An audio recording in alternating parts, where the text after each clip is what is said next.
به سیرک اینستاگرام ایران خیلی خوش اومدین. امشب ساعت 11 طبق روال همیشه 11 دقیقه با همیم عجیب ترین مخلوقات اینستاگرامی رو میخوایم با هم ببینیم توی کانال بچه شهر با من آدرینیکس. هر شب ساعت 11 دقیقه با همیم بریم که داشته باشیم. آقا بریم که داشته باشیم ببینیم اول مسئول عجیب جدید ایران چیه.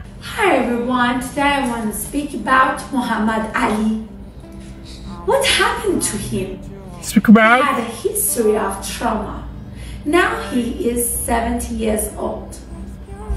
But the trauma happened 7 years ago. And what we see? Happened. The length of the route has shortened. What did I do? I inserted MTA in my route completely. What did I do گفت؟ آخه چرا جملات یارو رو به زبان حال میگی؟ جملات خودت به زبان گذشته میگی. یعنی این دیگه ساده ترینه واقعا، یعنی ساده ترین چیزیه که تو زبان انگلیسی هست. جملات گرامر حال و گذشته و آینده. What the fuck؟ بعد تو دکتری دندون پزشکی همون بچه مردمی که مثلا پدر مادر ما میگفتن واقعا مجبوری هست، اجباری هست، مثلا پزشکی کافی نیست، دندون پزشکی کافی نیست. هر وقت که بودی همه چی قشنگ شد.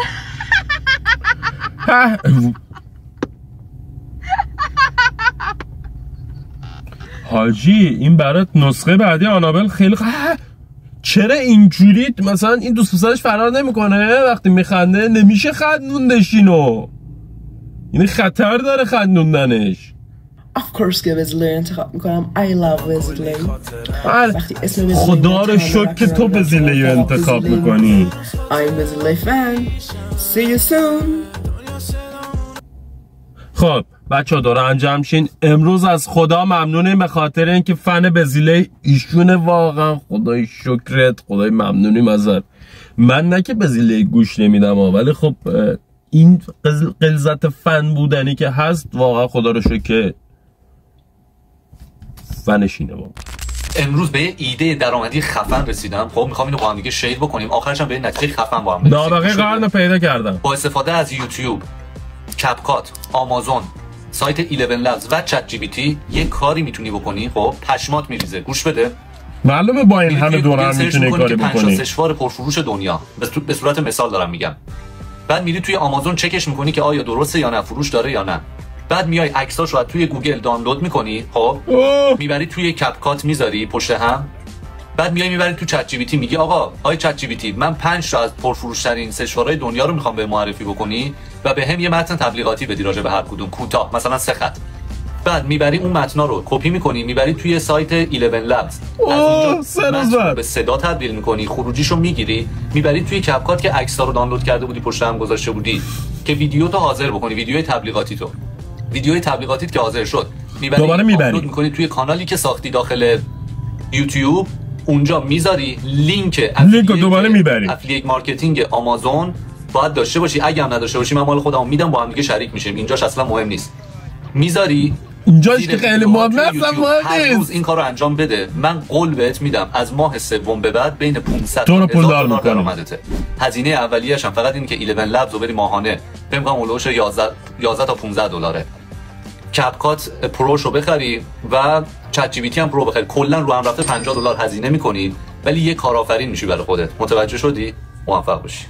ایشون با مفهوم کارآفرینی فکر کنم آشنا نیست. الان چه کاری آفریده شد این وسط؟ مثلا چی خلق شد؟ محصول یکی دیگر رو با کد بازاریابی تو برداریم بفروشیم به یه امت دیگه به یه قیمت بالاتر و گران فروشی فل مجلس. یعنی بعد کارآفرین هم شد. الان اینجوری تبلیغ و فرهنگ سازی برای من این نبوغت بود و بالتازار رو باید برای تو می ساختن. اشهد ان علی ولی همه چی داره با هم بلند میشه. یعنی چرا مسلمان ها اوپن مایند شدن؟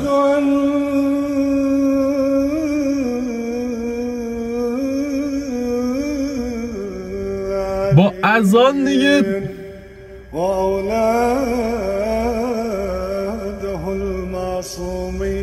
پرچم کجا؟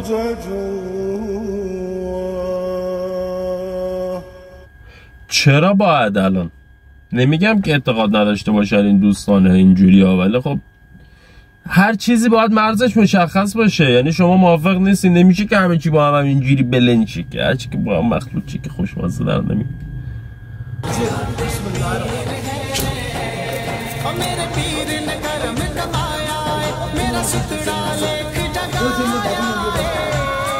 ببین کلا مسلمان ها به نظر من صادق ترین افراد جهان هستند. این نه که بده، خوبه. مثلا یه دوستان یهودی یکم سیاستشون بالاه، دوستان مثلا مسیحی اجوری دیگه هست. مسلمان ها ساده هم. مثلا به این آدم باور کرده.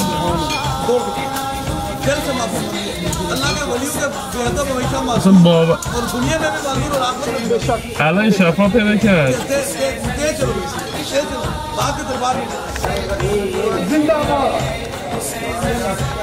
بعد چرا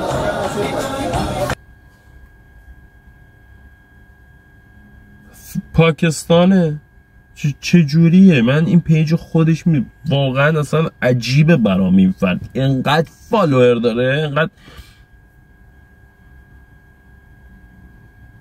نمیدونم. داداش حداقل به ویدیو برس، داره فارسی میخوام بشینم با هر کسی که هست دارم زنگ بزنی قطع کن.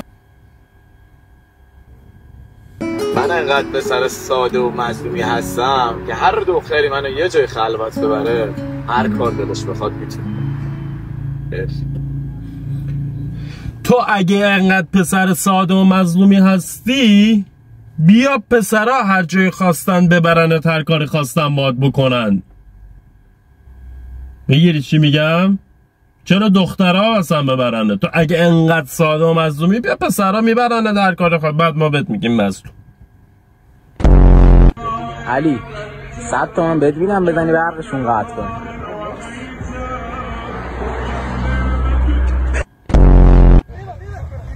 پسرهای ایران یه لول دیگه از قدیه. نگاه منزین ایران، نگاه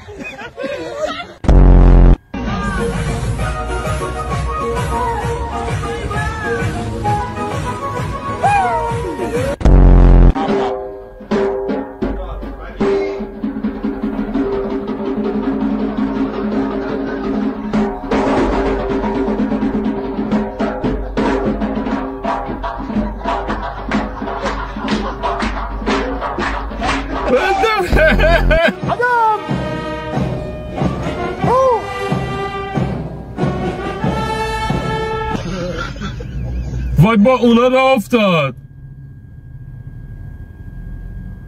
آقای زاکانه بود فکر کنم، با اونا راه افتاد. بسم الله الرحمن الرحیم. محمد و آل محمد صلوات. تا نباشد موجودی دولت نباشد موجودی. بده 666 به یادت که میافتم میرم دمالی میافتم میزنم کمر میافتم. خاطر انگیزترین گزارش که من کردم همون بازی که گزارش نکردم. همین بازیه. وقتی به مومی رسیدید تو زندگی، برای اینکه پاره نشید میرفتید سراغ کی؟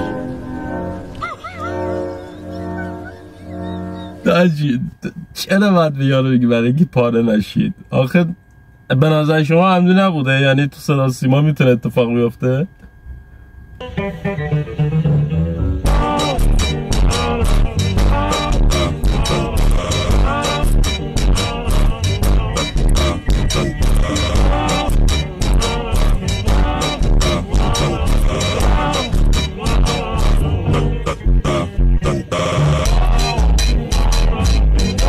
رو موتور بود.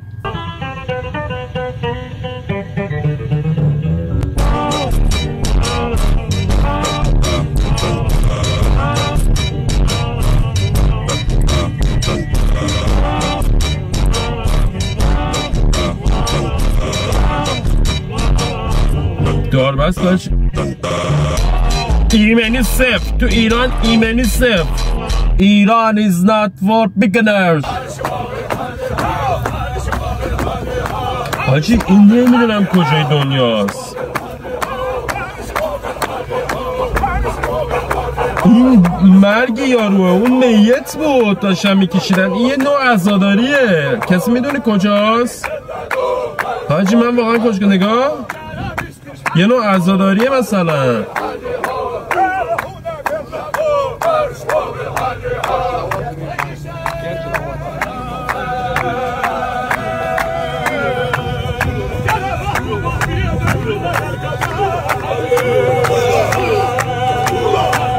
آقا به کانال بچه شهر خیلی خوش اومدید. هر شب فقط 11 دقیقه، اونم ساعت 11 و 11 دقیقه با من دیادرونیکس تو کانال بچه شهریم. حالا چرا 11 دقیقه و چرا 11 و 11 دقیقه؟ 11 و 11 دقیقه به علت اینکه ساعتی که به نظر من کارامونو کردیم، به کسایی که باید سر زدیم و خب برگشتیم و جاگیری شدیم تو جایی که قرار بوده شب بخوابیم و هستیم، میتونیم با گوشی ور بریم و میتونیم دور هم باشیم. چرا 11 دقیقه؟ به نظرم کافیه و دیگه حوصله سربر میشه. حالا اگه دوست داشتیم بیشتر میسازیم، زمانشی بیشتر میگیم، ولی 11 دقیقه به نظر من گزینه مناسب.